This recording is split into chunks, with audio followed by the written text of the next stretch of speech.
Now, the Higher Education Ministry says it would review safety protocols at institutions of higher learning after a student was shot and killed at the Walter Sisulu University in Mthatha. Last week, Sisonke Mbolekwa died after being shot while protesting on campus. The suspect appeared before court today and was remanded in custody until next week. During her visit to the institution, the Higher Education Minister, Dr Nobuhle Nkabane, called for a change in policies to protect students. I'm joined now to talk about this with the Parliament's Portfolio Committee on Higher Education and Training. This is the Chair, Walter Letsie. Good evening to you, Walter, and thanks again for being with us. I know in the aftermath of all of this, you did issue a statement condemning the incident and sharing your views on it.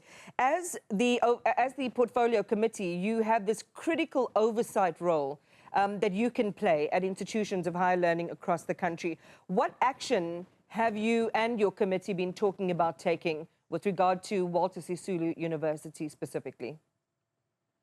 Good evening, Iman, to yourself. Good evening to the viewers of Newzroom Afrika, and thanks for having us. Indeed, maybe we must first again send our condolences to the family of the deceased student.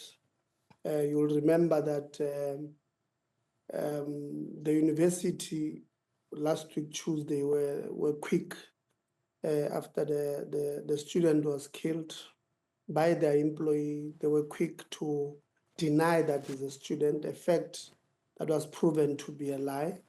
We are still saying the university management must hold that particular individual who's the spokesperson there accountable for trying to downplay a life that was taken of Sisonke.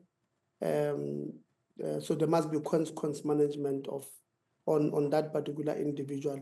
We as the Portfolio Committee, also welcomed the swift intervention by the Council by meeting as early as possible and inform the university management to put that individual who took the life of Sisonke, who took his life, to put him on precautionary suspension with immediate effect. I mean, any human being would not have waited for a council to tell them what to do. That was, in our view, very simple and straightforward. So as the committee were monitoring the development at that institution, we also to allow the minister, who is the accounting authority, and the department to deal with the matters at hand there. We will engage with the university at a later stage whenever the committee program allows.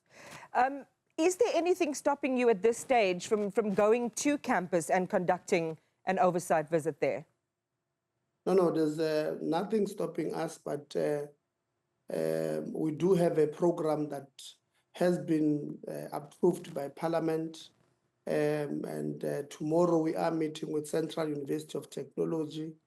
And then on Friday we're meeting with the department and the ministry, with some of the entities to deal with the APPs of those departments.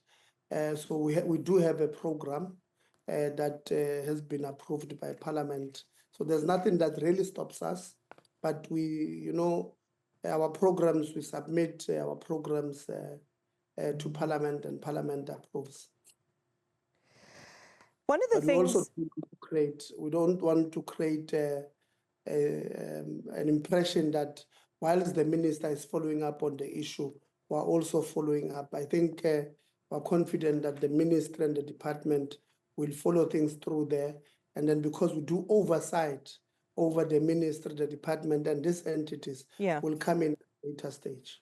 And where's that parallel tandem work happening between you and the endeavors that the ministry is undertaking right now? Are you talking to each other? Are you sharing updates, sharing information? Yes, we do speak to the ministry. We do have an open line with them. They've been giving us regular updates on what is happening at that institution. So our communication is pretty good with the department and the minister on this matter. The bigger topic that this leads us to talk about, Walter, is a subject that isn't new. I mean, it came up during Fees Must Fall 2015, 2016. We talked about it. And this is the increased militarization of campuses. If we think about the legal framework that governs how security officials and forces work and engage on campus, especially when there is conflict, there are very clear precepts under the Constitution, particularly around the carrying and the discharging of live ammunition.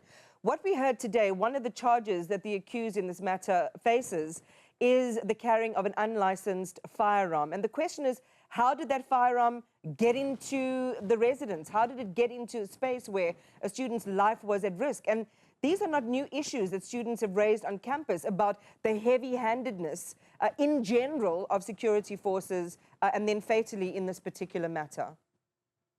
Yes, I think this matter, we must separate it into two. The first one is that the university official who had a gun, an unlicensed firearm on campus, we must not conflate that issue. That is a criminal behavior of some of our officials who I don't even, I can't even imagine how he got himself or his hands on an unlicensed firearm. And what was he planning all along? I mean, you might find that if they run ballistics there, that gun would have been stolen from the police, or the owner would have been killed at some point and sorry, lost their gun. So that is a criminal element, and it must be, I'm sorry, man, I've got flu, and it must be treated as such. And then the over-militarization of our campuses. It's something But before you move on, Walter, just a quick one on that. The reality is that this is a person in a position of authority who was able to bring an unlicensed firearm, a gun, an illegal weapon onto campus where he's interfacing with students. And it's part of this culture of fear that students talk about that they live on in campuses, particularly at WSU. No, it's true. I mean, the university there at that campus was paying a company hundreds of millions to protect students and staff. But this individual was able to bring in a gun, bypassing these security people that were paying for.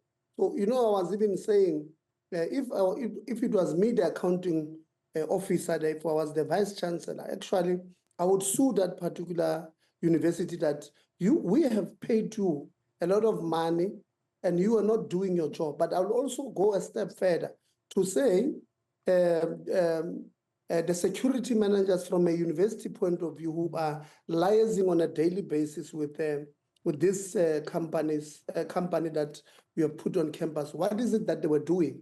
There must be consequence management, because seated here, I'm not comfortable that this particular individual was the only one who had a gun on campus or who was able to smuggle a gun on campus, but also is not the only one who may have an illegal firearm on campus. Maybe students are correct when they say they probably have hundreds of guns on that campus and they don't feel safe, whereas we do have security that we are paying with state resources. Right, we'll leave it on that note. We'll leave it on that note, Chair, and we'll come back to this topic because, as you say, if the impression is that there are more illegal firearms on that campus, that is a big concern and something that we have to look into further. Walter Letsie is Chair of Parliament's Portfolio Committee on Higher Education and Training.